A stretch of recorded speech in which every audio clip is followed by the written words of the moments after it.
Saint کے elections ہیں، میں یہ چیز کہنا چاہتا ہوں کہ ہم سب کو پنجاب میں، کے پی میں بالخصوص سینٹ کے الیکشن پہ فوکس کرنے کی ضرورت ہے۔ یہ ہمیں ریئلائز ہونا چاہیے بہت سارے پیسے والے آزاد حیثیتوں میں کھڑے ہیں، اور ماضی میں بھی مینڈیٹ کی چوری اس طرح ہوئی ہے ووٹ خریدنے سے۔ آپ کو علم ہے پاکستان تحریک انصاف کے پہلی بھی 20 ممبران اسمبلی یہ بھگت چکے ہیں۔ تو میں یہ انسسٹ کروں گا کہ سینٹ کے الیکشن کو جو لوگ لک آفٹر کر رہے ہیں وہ یہ ضرور دیکھ لیں۔ اس دن کل سمر عباس ایک صحافی ہیں، ان کے شو میں مجھ سے سوال کیا گیا کہ جی پنجاب کے جو اپوزیشن لیڈر ہے، اور ان کا بیان مجھے پھر انہوں نے بھیجا بھی، انہوں نے کہا ہے کہ 20 افراد جو ہیں ان سے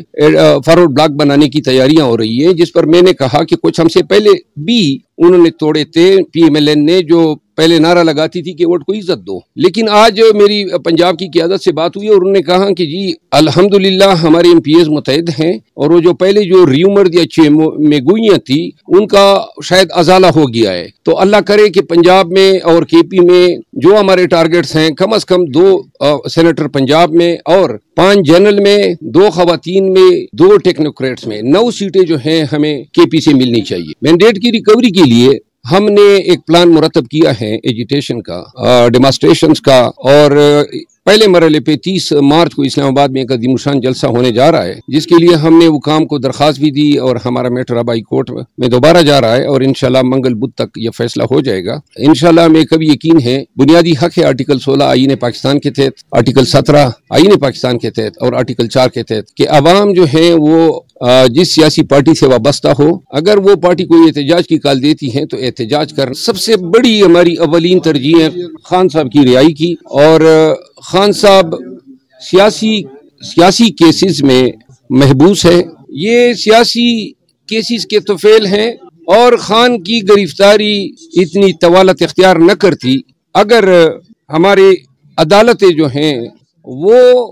کیسز کے ٹرائل اس طرح نہ کرتے۔ پوری پلاننگ سے خان کے ٹرائلز ہوئے، ایک کیس میں جس میں رہائی ہوتی ہے تو دوسرا کیس پک کے تیار ہو جاتا ہے، ادھر سے رہائی ہوتی ہے دوسرے میں سزا آ جاتی ہے۔ چاہیے تو یہ تھا کہ جتنے کیسز تھے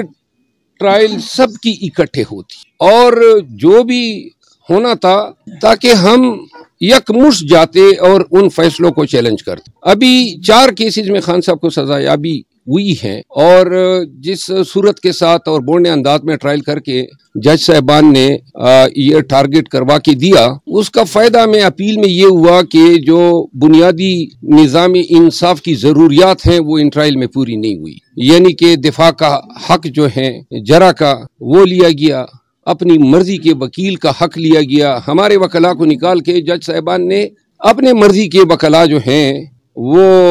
انہوں نے مقرر کیے، اور نہ ہمیں ڈیفینس ایویڈنس کا موقع دیا گیا۔ اپیلیں زیر سماعت ہیں اسلام آباد ہائی کورٹ میں، اور سائفر کیس میں امید ہے کہ زیادہ سے زیادہ منگل تک جو ہیں ایک اچھی خبر جو ہے عوام پاکستان کو سننے کی ملے۔ اسی طرح دیگر کیسز جو ہیں وہ بھی انشاءاللہ عید سے قبل ہمیں یقین ہے، لیکن ساتھ میں پاکستانیوں کو آگاہ کر دوں کہ ابھی انہوں نے القادر ٹرسٹ کیس جو ہیں بڑی تیزی سے چلانا شروع کر دی، اور محرک پیچھے یہی نظر آ رہا ہے کہ اگر ان کیسز میں خان کی رہائی ہو تو القادر ٹرسٹ میں سزا یابی ہو جائے تاکہ عید سے پہلے خان کی رہائی ممکن نہ ہو۔ ہم نے خان صاحب کی بیل لگائی ہے، اور امید ہے کہ القادر ٹرسٹ کیس میں خان صاحب کی جو ہے بیل ہو جائے گی۔ یہ سائفر جو مندرجات ہیں وہ 2 فکروں میں ہیں کہ خان کی حکومت کو چلتا کر دے ورنہ نتائج کے لیے تیار ہو جاؤ۔ یہ سائفر کے کنٹینٹس تھے جو پاکستان کے اس وقت کے سفیر نے ڈونلڈو کو کوٹ کرتے ہوئے امریکی پیغام دیا۔ اب کیا پاکستانی یہ توقع رکھیں کہ امریکی حکومت کا ایک اہلکار کمیٹی کے سامنے جا کے یہ کہے گا کہ امریکی حکومت دنیا کے